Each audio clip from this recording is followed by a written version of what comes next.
Hello students, इससे पहले वाली वीडियो में मैंने आपको जो है युद्ध के समय जो महत्वपूर्ण बदलाव आए थे उसके बारे में बताया था कि जब पहला विश्व युद्ध हुआ था तो उस समय जो है 3 महत्वपूर्ण बदलाव जो आए थे उसमें था। एक तो क्या था कि डिमांड बढ़ गई थी, यानी कि मांग बढ़ गई थी, उत्पादन बढ़ गया था।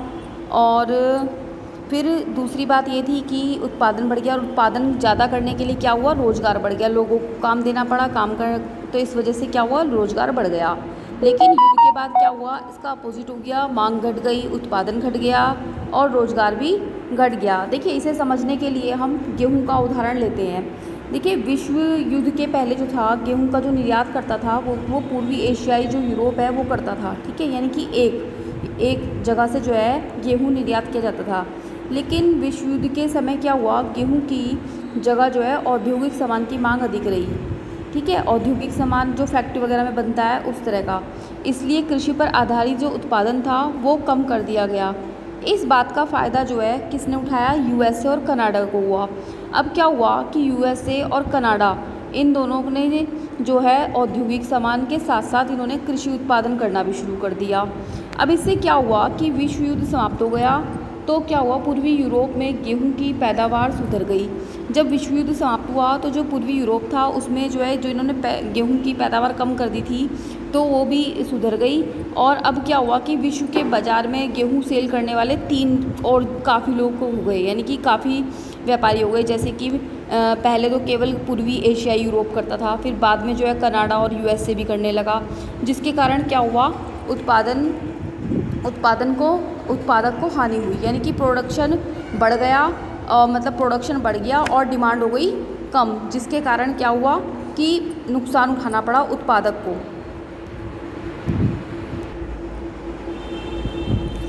अब देखिए क्या हुआ, युद्धोत्तर सुधार के लिए क्या करा। युद्ध से पहले जो है ब्रिटेन दुनिया की सबसे बड़ी क्या थी, अर्थव्यवस्था थी। लेकिन क्या हुआ, युद्ध के समय में ब्रिटेन को जो है अमेरिका से कर्ज लेना पड़ा, ठीक है, और बड़े पैमाने पर फिर है उत्पाद और उद्योग।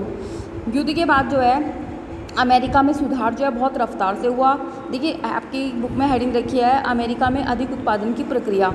अब क्या हुआ, युद्ध के बाद अमेरिका में सुधार बहुत तेज़ी से हुआ और सन 1920 के दशक में अमेरिका ने अधिक उत्पाद करना प्रारंभ कर दिया, यानी कि उसने अधिक प्रोडक्शन करना शुरू कर दिया। ऐसे ही वहाँ पर एक गाड़ी के मालिक थे, वो गाड़ी की जो जिनकी कंपनी थी, यानी कि हेनरी फोर्ड, गाड़ी बनाने की एक कंपनी थी, उसके जो मालिक थे हेनरी फोर्ड, उन्होंने जो है एक पद्धति अपनाई जिसे बोलते हैं असेंबली लाइन। अब असेंबली लाइन क्या है, देखिए, असेंबली लाइन पद्धति है जिसको पूरी अमेरिका में जो है उसको एक्सेप्ट किया और सभी ने उसको फॉलो करा। तो इसका मतलब, असेंबली लाइन का मतलब क्या था कि फैक्ट्री में जो मज़दूर या जो व्यक्ति जो काम कर रहा है वो उसी तरह का काम करेगा। यानी कि अगर कोई मान लीजिए कंपनी में गाड़ी में टायर लगाने का काम कर रहा है तो वो टायर लगाने का ही काम करेगा, कोई शीशे का काम कर रहा है तो वो शीशे ही लगाने का काम करेगा, यानी कि एक मज़दूर जो है वो एक ही टाइप का काम करेगा। अब क्या हुआ कि इससे क्या हुआ, फैक्ट्री मालिक को फ़ायदा हुआ। अब देखिए, जब हम किसी काम को बार बार करेंगे तो हमें अभ्यास हो जाएगा उसका, और जब हमें अभ्यास होगा तो हम उस काम को और जल्दी से निपटाने लगेंगे। तो क्या हुआ, प्रोडक्शन बढ़ गया, यानी कि जो मज़दूर थे वो ज़्यादा काम करने लगे क्योंकि वो एक ही टाइप का काम करते थे। अब क्या हुआ कि फैक्ट्री मालिक को तो फ़ायदा होने लगा, तो अब इस कारण क्या करा, मज़दूरों ने क्या करा, काम करना छोड़ दिया।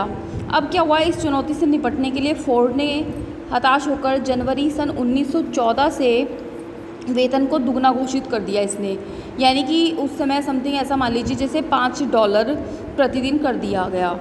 अब क्या हुआ कि अब मज़दूरों को लगा कि हमें दुगना पेमेंट मिल रहा है, तो ये सब अपना काम करने के लिए आ गए। अब फोर्ड ने क्या करा कि मुनाफे में जो कमी आई थी, देखिए, जब कोई दुगनी सैलरी कर देगा तो वो अपना फ़ायदा, अपना नुकसान कैसे कराएगा।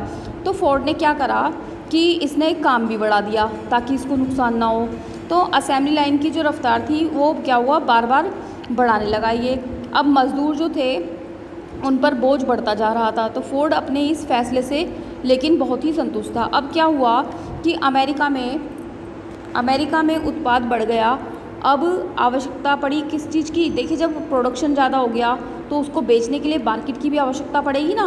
तो अब उन्होंने क्या करा, अपने माल को जो है निर्यात करना शुरू कर दिया और पूरे विश्व में ये अपना जो सामान था या प्रोडक्शन था उसको इसने निर्यात करना शुरू कर दिया। अब बात करते हैं हम महामंदी की। ठीक है, महामंदी कैसे आई, किस कारण से आई? तो अधिक उत्पाद ही इसका कारण था मेन, यानी कि उत्पादन अधिक हो गया और डिमांड उसकी कम हो गई। देखिए, जब किसी चीज़ का उत्पादन बढ़ जाता है और डिमांड कम हो जाती है तो उस चीज़ का रेट स्वाभाविकली कम हो जाता है। ठीक है, अब क्या हुआ, सन 1929 में उत्पादन, रोजगार और व्यापार में भयानक गिरावट दर्ज की गई। उत्पादों और खेतीहार उत्पादों की कीमत में भारी कमी आ गई। मैंने जैसे अभी आपको बताया था कि जब उत्पादन बढ़ जाता है और डिमांड कम होती है तो उसकी वैल्यू कम हो जाती है, रेट कम हो जाता है। अब क्या हुआ, बेरोजगारी बढ़ गई और महामंदी के दो कारण मेन बताए गए। एक तो है अधिक उत्पादन, ठीक है, यानी कि मांग में कमी आ गई जिसकी वजह से कीमतें गिर गई। दूसरा है ऋण की कमी। अब क्या हुआ, युद्ध के बाद अमेरिका ने ऋण देना क्या कर दिया, बंद कर दिया, जिसकी वजह से उनके पास विकास के दूसरे रास्ते नहीं बचे। अब देखिए इस महामंदी का क्या असर पड़ा। महामंदी का असर ये पड़ा कि यूरोप में कई जो बड़े बड़े बैंक थे ना वो धराशायी हो गए, यानी कि बंद हो गए। कई देशों की जो मुद्रा थी उनकी कीमत बुरी तरह क्या हुई, गिर गई। बाज़ार में क्या हुआ, ख़रीदार बिल्कुल ख़त्म हो गया। देखिए, जब मंदी हो गई तो बाज़ार में, मार्केट में क्या लेने जाएगा कोई, तो क्या हुआ कि बिल्कुल ख़त्म हो गई खरीदार। फिर है अमेरिका सरकार, इस महामंदी से अपनी अर्थव्यवस्था को बचाने के लिए इसने क्या करा, जो आयातित पदार्थ थे उन पर इसने दोगुना सीमा शुल्क लगा दिया। ठीक है, ताकि इसका देश जो है यानी कि अमेरिका जो है वो महामंदी से बच सके। सन 1913 तक लगभग 4000 से ज़्यादा बैंक जो थे वो बंद हो चुके थे और सन 1929 से 1932 के बीच तकरीबन 1,10,000 कंपनियां जो थी उस समय चौपट हो चुकी थी। इस प्रकार महामंदी का असर जो था वो पूरे ही विश्व पर पड़ा। अब देखते हैं भारत में महामंदी का क्या असर हुआ। अब भारत को आयात और निर्यात जो है पूरी तरह आधा हो गया। महामंदी के कारण जो भारत आयात करता था या निर्यात करता था वो जस्ट हाफ हो गया। लोगों को बहुत सारी समस्याएं आने लगी। इन सभी समस्याओं के कारण भारत के लोग जो थे ब्रिटिश सरकार का विरोध करने लगे और फिर गांधी जी ने क्या करा, सविनय अवज्ञा आंदोलन भी प्रारंभ कर दिए। अब है विश्व अर्थव्यवस्था का पुनर्निर्माण, यानी कि विश्व की अर्थव्यवस्था का पुनर्निर्माण कैसे होगा।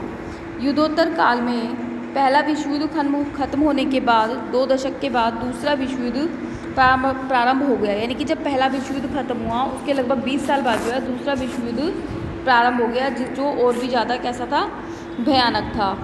एक गुट में इसमें कौन थे, मित्र राष्ट्र थे, यानी कि ब्रिटेन, सोवियत संघ और फ्रांस और अमेरिका। ठीक है, और इसके दूसरी साइड में जो दूसरी धुरी पे थे वो थी धुरी शक्तियाँ थी। इसमें कौन से थे, इसमें कौन कौन से देश थे, नाज़ी जर्मनी, जापान और इटली। इस युद्ध के कारण काफ़ी आर्थिक व सामाजिक हानि हुई, यानी कि जब युद्ध होगा तो आर्थिक और सामाजिक तो नुकसान तो हर तरह का होगा ही होगा। इस युद्ध में लगभग क्या हुआ कि 6 करोड़ लोग मारे गए थे। इस युद्ध को पूर्ण युद्ध भी कहा गया क्योंकि इस युद्ध में जो है जल, थल और वायु तीनों जगह से जो है युद्ध किया गया था और जिसके कारण क्या हुआ, पुनर्निर्माण जो है कठिन हो गया। इस युद्ध में फिर मित्र राष्ट्र की जीत हुई।